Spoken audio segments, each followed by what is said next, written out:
like in the UK, but they haven't invoked Article 50 as of yet.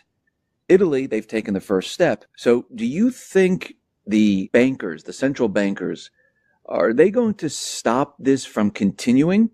Do they have the ability to stop it?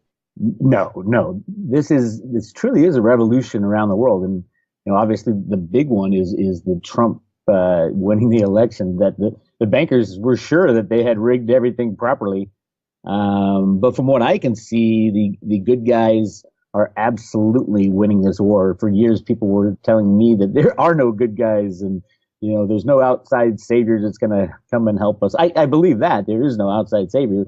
The good guys are us and the things that we do, and there are some powerful people within the military that are working to take down these banksters and the bad guys and the pedophilia guys. All this, the whole system is changing and it's coming apart, and it's not going to stop with the Italian referendum. With Italy right now, you got the ECB absolutely rigging every market, just like in the United States, to keep things together. But they're going to fall. Every nation state or whatever they are in Europe, they completely lost their nation when they signed up with the EU, because if you don't have control of your own money, you're absolutely screwed. And how the people of Europe let this happen in the first place is beyond me. But now they're saying no more. We learn the errors of our ways. But the problem, of course, is going to be that they have no other form of currency. And so it's pretty much guaranteed to be a rocky road for everyone, even for within the United States from here on out. And this will continue in Europe. It was always kind of the plan to have Europe go first and then the United States as far as the economic crash and the monetary implosion and the implosion of the derivative market. So yeah, things are moving right along. It's picking up speed, going faster and faster into the new year. Lots of signs pointing to massive changes next year, and I'm knee deep in that, trying to understand how this will all play out. Nobody really knows how it's going to play out, but the long-awaited transition is in full bloom, and it's easy to see now with the Brexit and the Trump win and the Italy referendum, and you're going to see it just tick one by one throughout Europe, that people are going to throw off their suppressive leaders and pick somebody new, completely different, with a different idea for their country. And they have to, because we're approaching a time when everything that was old will be thrown out, and we're going to have to reconstruct something new for the future. You mentioned Trump, and we see that Jill Stein, backed by Soros, probably Clinton, they're pushing these recounts in Pennsylvania, Michigan, Wisconsin. Do you believe these recounts are really to, the purpose is to recount the votes, or is there something underneath this that they're really trying to do? Well, it's their last ditch effort to it's not about the recounts. The vote was rigged. Both votes, all votes are rigged these days with computers. The question was who had the rigging power, and Trump had the rigging power. The good guys had power over George Soros, who literally funds and creates these voting machines, the electronic voting machines. But it's much deeper than that. They won't be able to stop Trump from getting into the office, if anybody gets in the office, as long as, the world doesn't fall apart between now and January 20th. But the whole idea of the recount was to delay the electoral votes that are supposed to be cast on the 20th of December, and then they're counted on the 3rd of January by the new Senate. And if it will probably go to a vote in the House and the Senate, whether or not the electoral votes will be honored, which is the right. Anybody can raise their hand on January 3rd when the electoral votes are being counted and say, I want a vote within the House and the Senate. But the problem, obviously, is that Republicans control the House and the Senate. A lot of that has to do with who Trump is putting in office, picking to be our the leader, the head of the Fed, and the head of the Treasury, and the head of all his cabinet appointees. He has to sprinkle in bad guys, and as I call them, and people from the old establishment, just so he gets in on the 20th. Remember, Trump is the best firer in the world.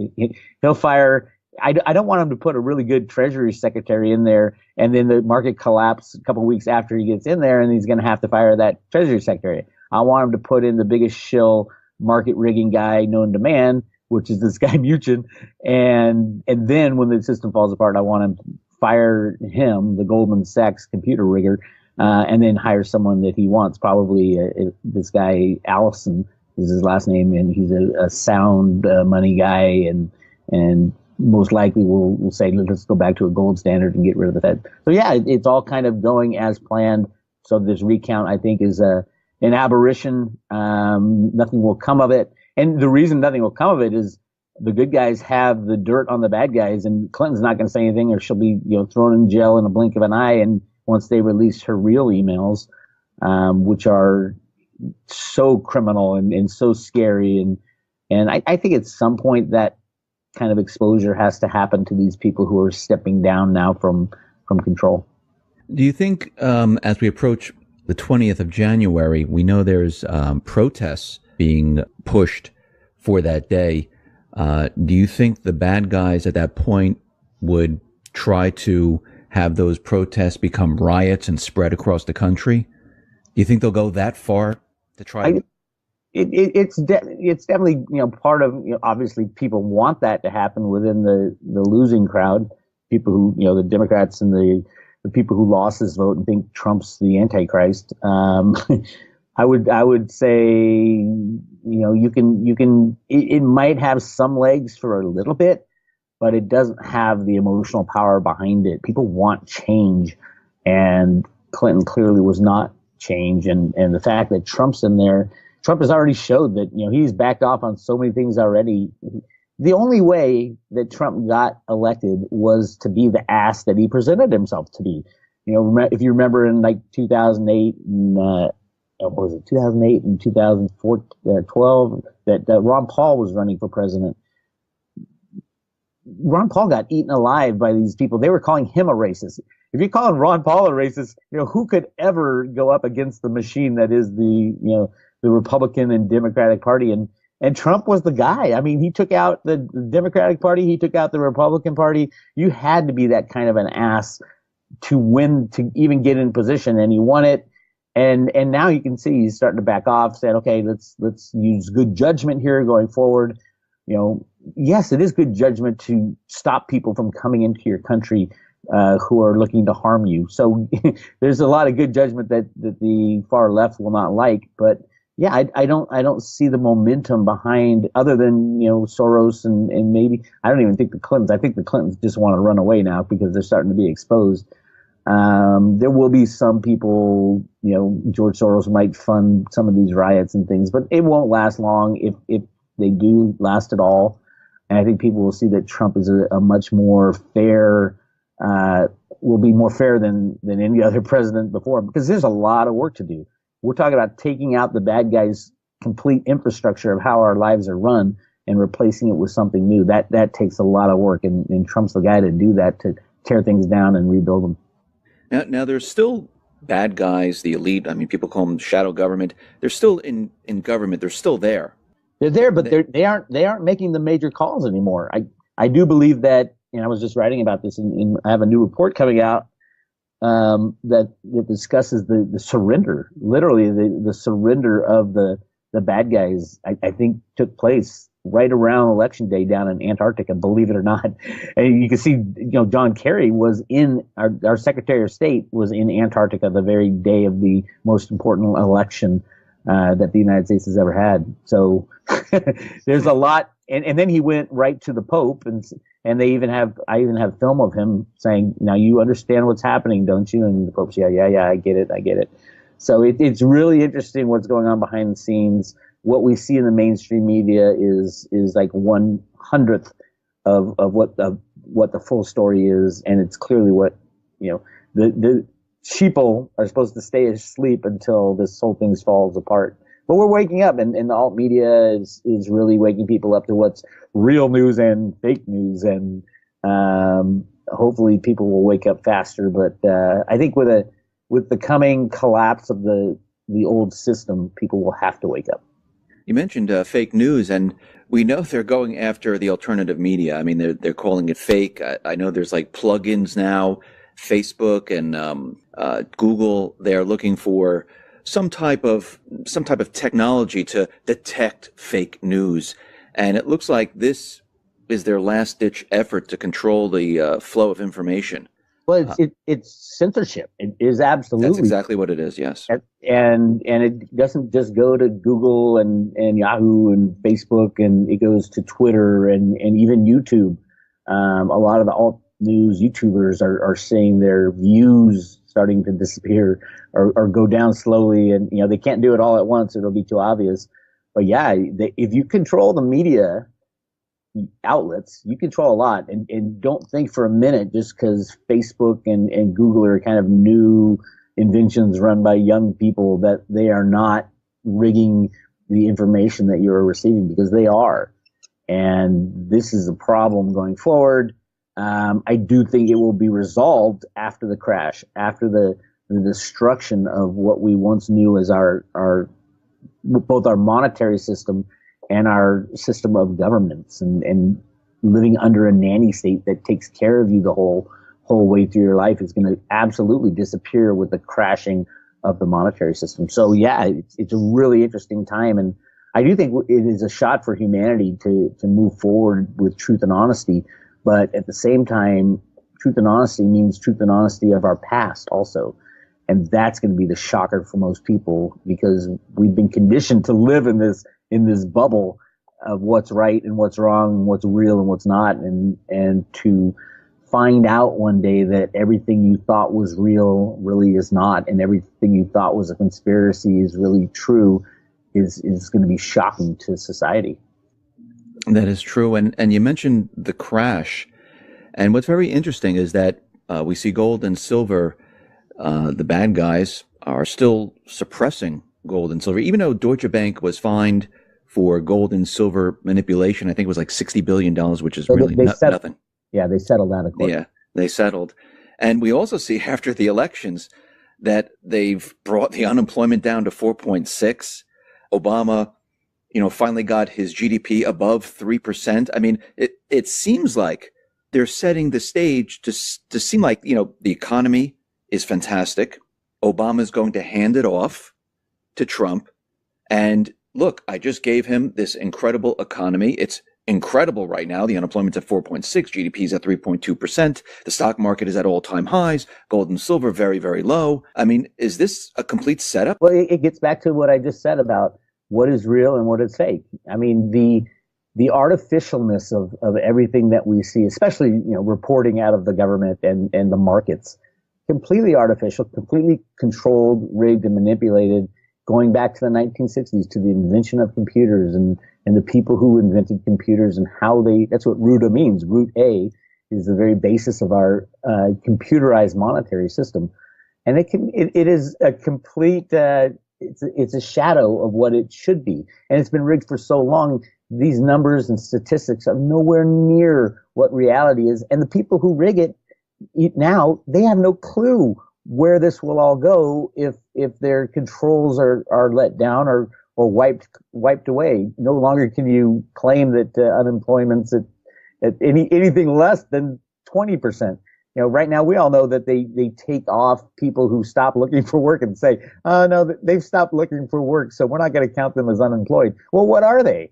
If they're not unemployed, just because they've stopped because they can't find any work, or they can't find a job they like, or more importantly, the government is paying for them not to work, that type of stuff is all going to go away. So yeah, I'm surprised they're not saying in financial news that we are at the beginning of the biggest, greatest boom in the world, and we've come out of this long-term kind of recession, and this is going to be the greatest thing ever. They're not really touting that because they know that would be a little too sensational, and they don't want to get caught in their lies still. But saying that we're in good shape when Deutsche Bank, the world's largest derivative holder, is thinking about going bankrupt because the United States is going to fine them $16 billion. Well, they hold $50 trillion in derivatives. Why is no one talking about that? Why isn't anybody talking about the Deutsche Bank sovereign bond holdings all throughout Europe? They're the largest holder of European bonds in these European countries, Italy, Spain, France, you name it in Europe they're falling apart, and they're gonna default on their bonds, and that's gonna be really ugly for the derivative world. So yeah, everything is fiction. And once the system crashes, and it's going to crash overall, everything, as in every stock, every bond, it's the exchanges that are the problem. And they're all over rehypothecated. And if you think you own a stock in your 401k, let me tell you, you don't. You gave these brokerage houses and mutual funds money, but they never went out and bought stocks for you. They didn't buy it. They used that money to rehypothecate everything else that they do. Your Schwab account, they never went and bought that stock that you think you have in there. It's just a piece of paper telling you that you own it. And you can tell by the amount of volume traded in these stocks every day. Every 5 to 10 days, the full float of the shares of the company are traded, which is ridiculous because you haven't touched your stock forever. It's in your 401k. But other people use it and trade it, and it's just a complete fictitious game of musical chairs. And when the music stops, there's not going to be enough chairs for everybody who holds electronic financial assets.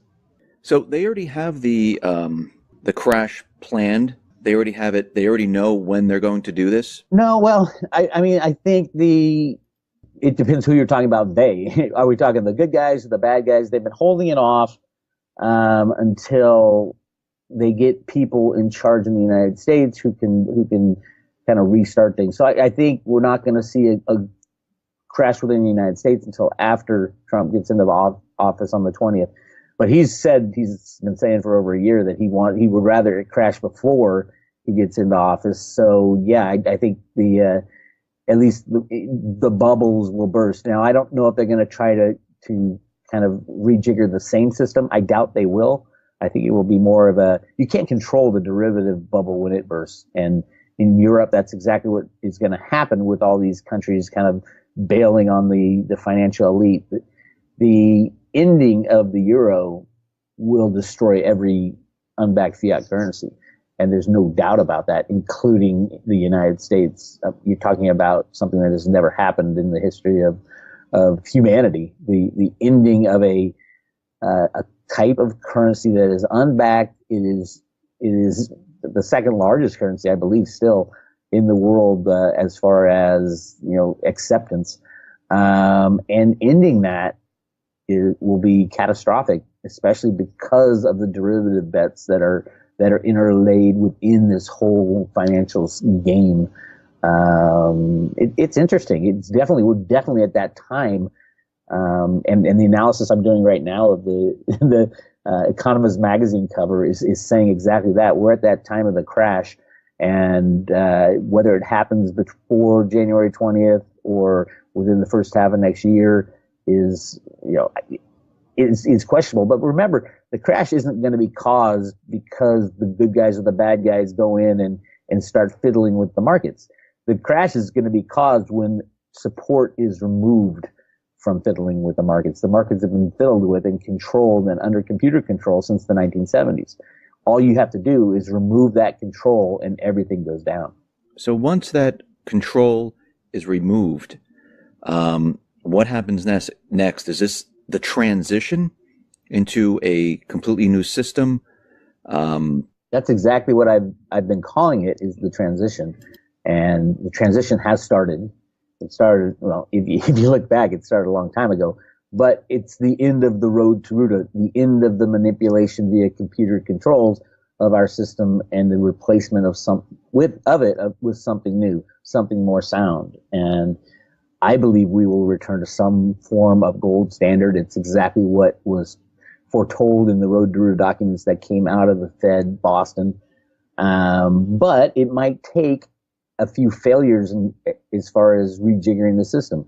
So the IMF might come and say, "Oh, you countries, you don't know what you're doing. We have these special drawing rights that we're going to use as money going forward." Well, nobody trusts the IMF, so that will fail. And then the United States might say, "Well, we're gonna back our currency with land or which is, how do you back a currency with land? We have land and it's backed. It's ridiculous. The big problem is that we have relied on faith for so long, and we have accepted the fiat monetary system just purely on faith. It used to be the faith and credit of the United States. Well, that's gone now. And then it was the faith that the taxpayers will pay their taxes. Well, who cares if the taxpayers pay their taxes when you have a debt that is unmanageable and unpayable? The real debt, not the 20 trillion that they talk about, but the future liabilities are just off the charts, hundreds of trillions. So it comes back to what are the people going to accept, and what will they believe? There will be attempts to rejigger the old system. I think they will all fail. And ultimately, we'll go back to what we've always gone back to, which is gold and silver as money, physical coins as money, and physical coins in banks. If you want paper notes or electronic, great, but you better have the physical in the bank for exchange 1-to-1 with each dollar. You walk in and you get an ounce of silver. If we go back to a true definition of the dollar, that type of thing has always been what, after fiat currencies crash, it always goes back to gold and silver. I think it will again, but it might take a little time for them to rejigger the system, attempt to rejigger the system, because people are going to be really pissed off, especially the rich, that they saved their whole lives and had faith in this electronic system that we call our fiat monetary system. So what happens to the dollar and the petrodollar and the dollar as the reserve currency? Does that cease to exist? Well, the dollar, those are kind of three different things.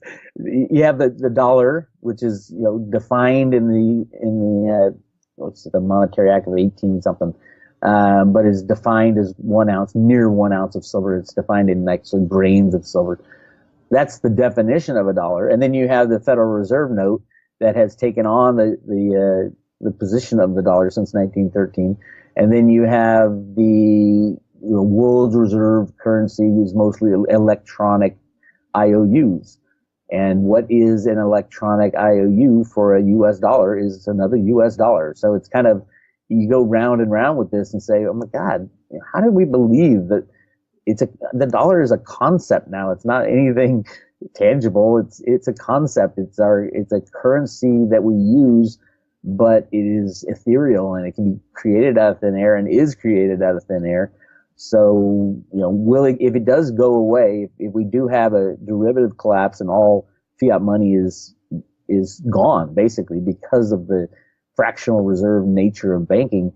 So when money is gone, how do we restart the system? I think we go back to the constitutional U.S. dollar, which is an ounce of silver, and then we need to figure out the ratio between gold and silver, because gold will be there, and there's a lot of gold hidden within the United States that I think we've been just waiting for that rainy day.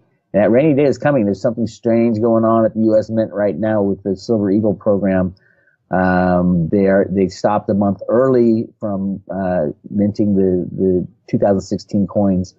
And my mole within the U.S. Mint says they're going to be releasing the 2017 coins at the beginning of January instead of the end of January. But on a bigger side, they're not going to be releasing it under allocation, which is usually what they do. They say, okay, the new year, everybody wants those new coins this year.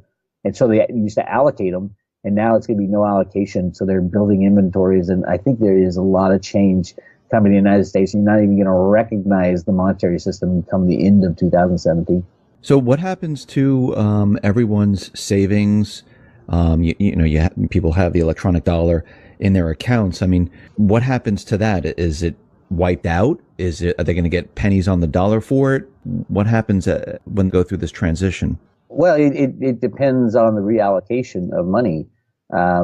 Anybody putting their savings, quote savings or retirement funds, any other entity that is holding those for you, your Fidelity or Schwab or Bank of America, JP Morgan, whoever it is, you are completely reliant upon the credit of that entity that stands between you and your wealth.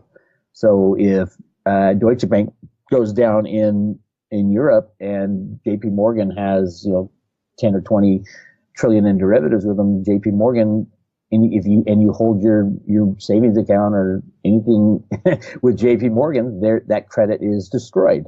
So in same with Fidelity and Schwab. Remember, they don't buy those stocks for you; they rehypothecate them.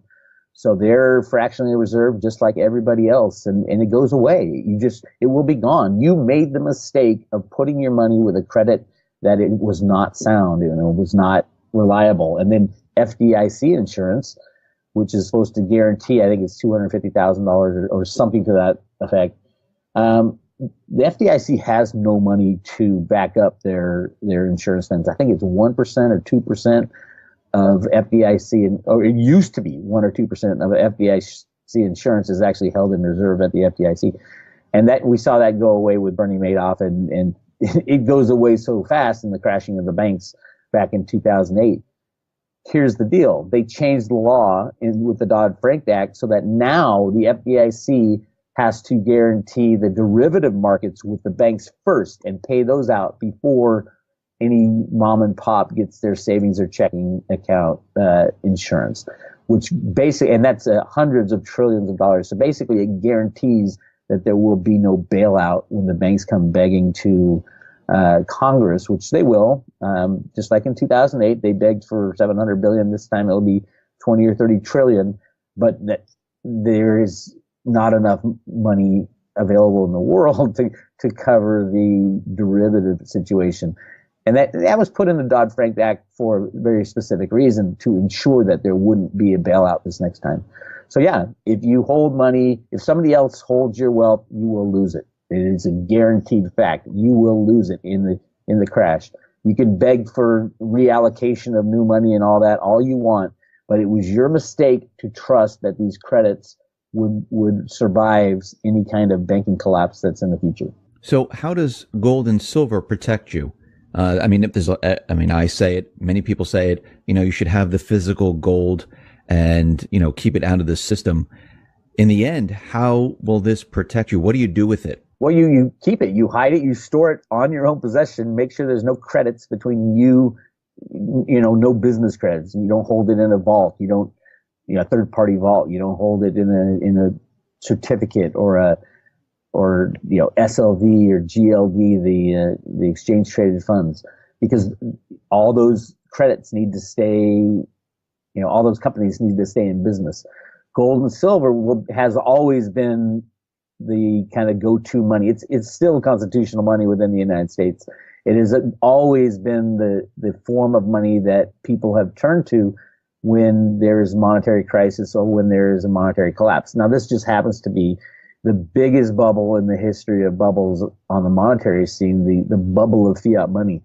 And everybody at some point, if you don't have physical gold and silver in your hand, you will be kicking yourself that you didn't make that step to remove the money from SLV or GLD, remove the money from even banking or mining shares. There's going to be no exchanges open. And there's going to be, most mines within the United States and around the world will be nationalized, because when the system collapses, a country will not allow just a handful of people to be in control of the wealth of the future wealth of the nation. So yeah, I think even in the United States, there's going to be a lot of nationalization. And the Fed Boston comic books say exactly that. Should the government be digging the metal that is used as money out of the ground, or should it be private companies and private individuals? Should that ownership, continue? But remember also, with rehypothecation, you don't own those mining shares anyway. Even if you certificate them and you walk up to the mine and say, "Hey, I have a certificate," well, everybody got screwed in this collapse. So your certificate, they'll say, "Go wipe your butt with your certificate." The rule of law won't even be enforceable when it comes to that type of stuff, because of the rehypothecation of all the certificates out there, all the fake shares that are traded every day. Even the SEC in their own documentation says over 200 million shares are not settled every day. And it's just insane what even what they admit, and that's only the things they admit. So yeah, the insanity continues, and if you don't have physical metal in your own possession, I think you're absolutely crazy, and expect to lose everything that's electronic held by a third party. For those financial institutions that still exist during this transition period, there will be none. There'll be none at all. So, well, which one would? I mean, a small mom and pop, maybe. No. Everybody is. Well, first of all, we have a fractional reserve system, so even the small mom and pops that are only leveraged, say they're only leveraged 2 or 3 to 1. Leverage is leverage. Remember, all their customers are going to have lost everything too, because of when the large banks go down, the small banks go down, and when the small banks go down, the credit unions go down. Because it's all intertwined, it's all intermixed. Yeah, they might not have derivatives, but all their customers lose everything too, and their customers will be running to the bank to withdraw whatever cash they might be able to get their hands on, which is impossible in a fractional reserve system. You got It's a Wonderful Life type of event. It's a run on a bank, and the banks don't have the money. Their money, your money's invested in Joe's house and in Fred's house. It's the same thing that goes. A monetary system, a large bank that collapses, they call them too big to fail. If one fails, the reason it was too big to fail is that if it fails, every other monetary institution would fail as well. So I just want to make this clear. So when this happens, there'll be no place to run to get your money. Well, there will be no money to be had. I mean, people are going to run to. I mean, if I'm living in a certain town, they're going to run to their bank, right? They'll run to their bank, right? I want my money. I'm going to go to ATM. I'm going to try to get into the bank. I want my money. And the first 2 or 3% will be able to get their money out, and then all of a sudden the bank has no money, because remember, they are fractionally reserved. And they don't even hold the money truthfully anymore. That's but true. even if theoretically, if they're a conservative leverage is say 8 or 9 or 10 to 1. If they're 10 to 1 and you have 10% of your customers saying, I want my money, they pull it out, the bank has nothing. So they have nothing to give to anybody else. It's all invested in other types of assets. Now, say they start selling, which everybody does, start selling those other type of assets. Those assets go down a whole lot faster because everybody's selling the same thing to just get some kind of liquidity. And then they just throw up their hands, shut the door, and walk away. And that's what will happen. And then you rely on your government, and your government has already said, well, we changed the law, and it's only derivatives get paid out first, and the hundreds of trillions of dollars, we don't have those, so we go to Congress. They go to Congress, and this progression, you can see it happened in 2008, but they gave them the bailout. This time they'll be going to Congress, say, well, we need 20 or 30 trillion, but also we're going to have to bail out we're going to have to give the FDIC a couple hundred trillion for the derivative problem, because that has to be paid out first. And Congress will say no. Congress wouldn't even be allowed to say yes to another $700 billion bailout, much less hundreds of trillions. Something so outrageous and so angering to the people, because we got screwed once again by this financial system and the banksters. There'll be a lot of anger out there. No way Congress is going to get away with another bailout. Throughout this transition, and when the system comes back online and whatever they're going to do, and people have, the paper with their account and says, okay, I have, $50,000 in the account. What do? They bring the... No. Well, yeah, no, you don't have you have $50,000 that was held by a company called Bank of America. Bank of America is insolvent. It has zero. You have zero. You have nothing. Now, the question is, with the new system, when a new form of money is reallocated, and the Fed Boston talks a lot about this in the Road to Ruta papers. When a new form of money is reallocated, you have to have buy-in from the people. That is the hardest part, the redistribution of the monetary wealth of a nation after a crash like this. No, the rich aren't going to be able to come in and say, hey, I had $3 million. I want my $3 million. No, it's not going to happen.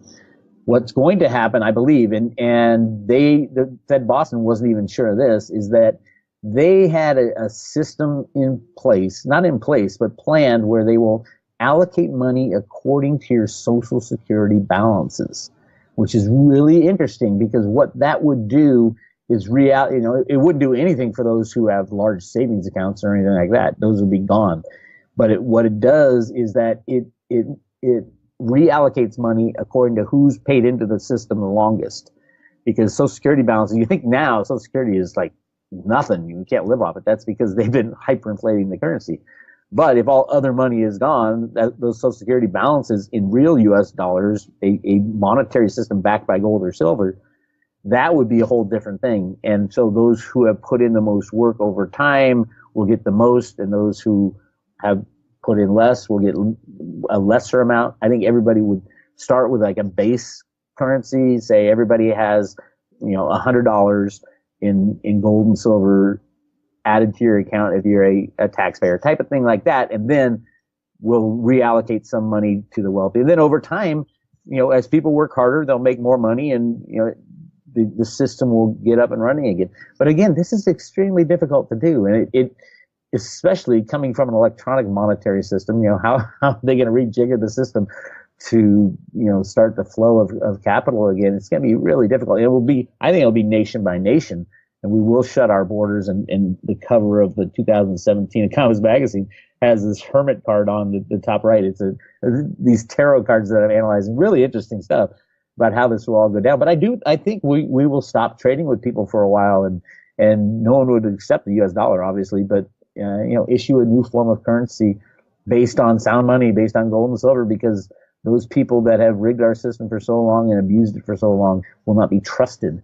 And it's all about trust when it comes to fiat money. So yeah, there are plans, but even the Fed says in the Road to Ruta stuff that they don't even know if the people will accept something like that. Something is kind of fair as redistribution of money according to Social Security balances. So yeah, it's going to be tough, and there's no doubt about it. We have started the process, and between now and the next few months, it'll kick into high gear, and 2017 will be that year of transition. So if people can't get their currency out and we have a complete meltdown of the system, what about goods, supplies, things, being delivered to stores? Well, that's the other problem. We have what they call a just-in-time delivery system now. It used to be there was warehouses full of stuff, and they'd send them to the stores. And when a company wanted to build their inventory, they would build warehouses. Now you order something, and the warehouses are trucks and ships that ship it all. And because of the cost of holding large amounts of inventory, it's opportunity cost, but it's also a financial cost of holding value, and that value is not out there making money. People don't have large inventories. If you look at grocery stores, they have enough for a couple days before they get their next shipment. Now, in times of emergency, it goes from a couple of days to a couple hours, to run and get stuff. But yeah, that's the problem. Is the whole commerce problem? Is that the world has changed, and will the internet even be working? It takes companies surviving and thriving and being maintained. Will the internet be working? I don't even know. I mean, there are so many issues that this is going to affect, and that's exactly where we're headed. In the time of transition, the beginning part is going to be horrific. Many millions will die, literally die, from all kinds of problems, to the lack of power, to the lack of availability of medicine, to food, to riots and civil disobedience. And the government won't even be working because there'll be no money to pay the government. And our government is so overblown. I think it's 30 million people now either work for or are contractors and completely depend on the U.S. government, which is insane, the federal government, because our founding fathers wanted a tiny, tiny, tiny federal government, and you can see the consequences now of a government being so overblown that they control our lives. And you take that out, you take the nanny away from the nanny state, and you got a lot of chaos. Ultimately, it would be good, I think, for humanity, but there's a lot of chaos getting from here to there. When all's said and done, is the private central bank, is that still going to be in existence? No, not even anything resembling a private central bank. And I had talked a lot about where this whole concept of the Federal Reserve Bank in the U.S. came from, and why we rejected it so many times until 1913. I like G. Edward Griffith's book, The Creature from Jekyll Island, but I think he's missing a big concept there. And the big concept behind all that is this gigantic gold mine that they found within the Grand Canyon that would have destroyed the monetary system had it been released, because it was literally millions of tons of gold. Not at the time, there was, I think, 100 million ounces of gold floating around, but literally the mines, the gold discoveries just within the United States are going to blow away all statistics of what we've been told how much, the two Olympic swimming pools of gold is so ridiculous. That was invented by Harry Oppenheimer in the 1960s because he controlled the gold markets in South Africa. So yeah, the whole world, all the lies are going to be taken away and changed. And I think we will be moving into something new, something different at a time when we desperately, desperately need a little dose of reality to hit us in the face. Bix, thank you very much for being on the X22 Report Spotlight. Once again, how can people see your work? Go to roadtoruta.com, sign up for free emails. And I've got a report coming out this week on the Economist magazine cover that it's amazing. It has the spread of tarot cards and all the stuff we've been talking about today.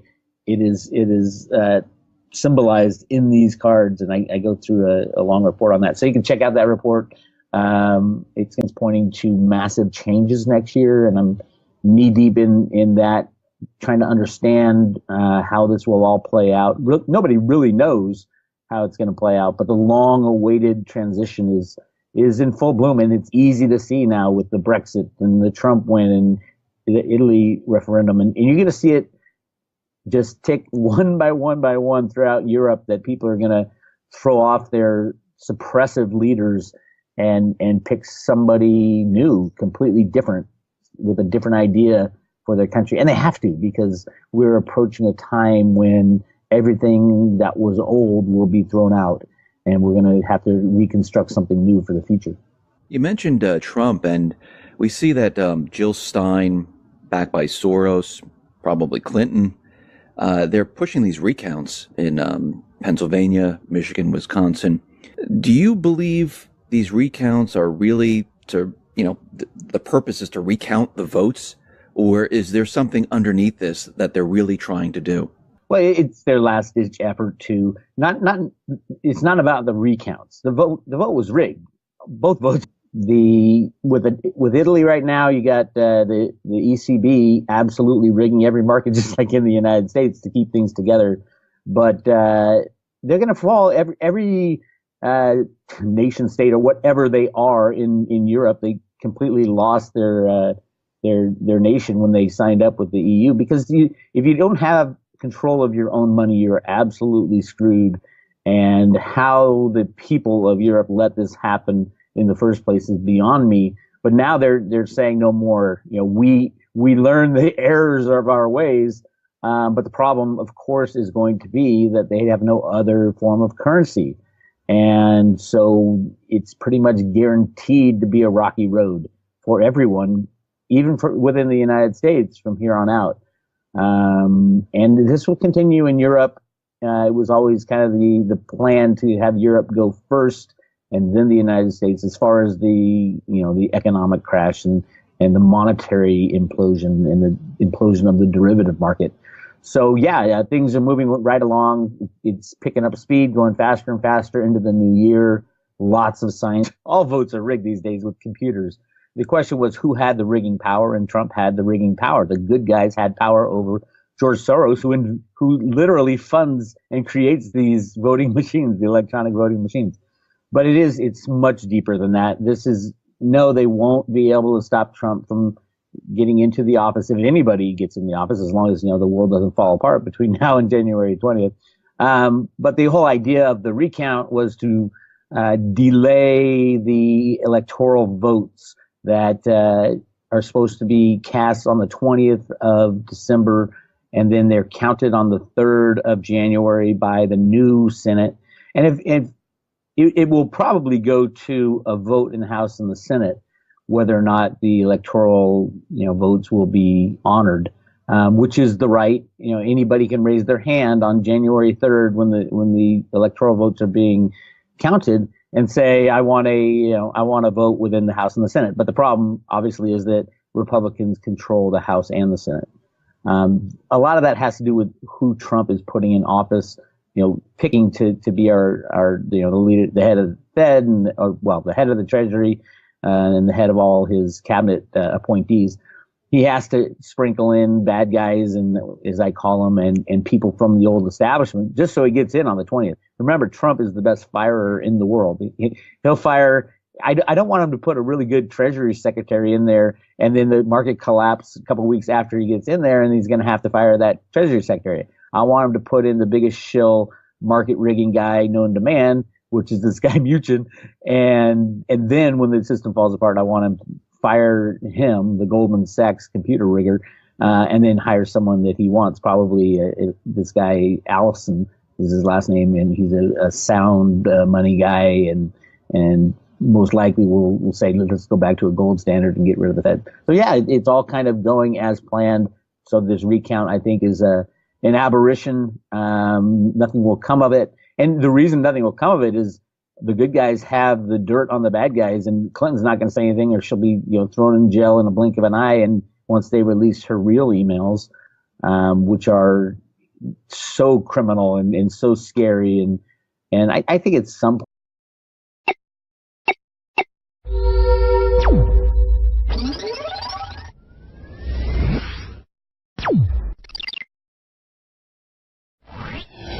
Like in the UK, but they haven't invoked Article 50 as of yet. Italy, they've taken the first step. So do you think the bankers, the central bankers, are they going to stop this from continuing? Do they have the ability to stop it? No. This truly is a revolution around the world, and obviously the big one is the Trump winning the election. That the bankers were sure that they had rigged everything properly. But from what I can see, the good guys are absolutely winning this war. For years, people were telling me that there are no good guys, and there's no outside savior that's going to come and help us. I believe that there is no outside savior. The good guys are us, and the things that we do, and there are some powerful people within the military that are working to take down these banksters and the bad guys and the pedophilia guys. All this, the whole system is changing, and it's coming apart, and it's not going to stop with the Italian referendum.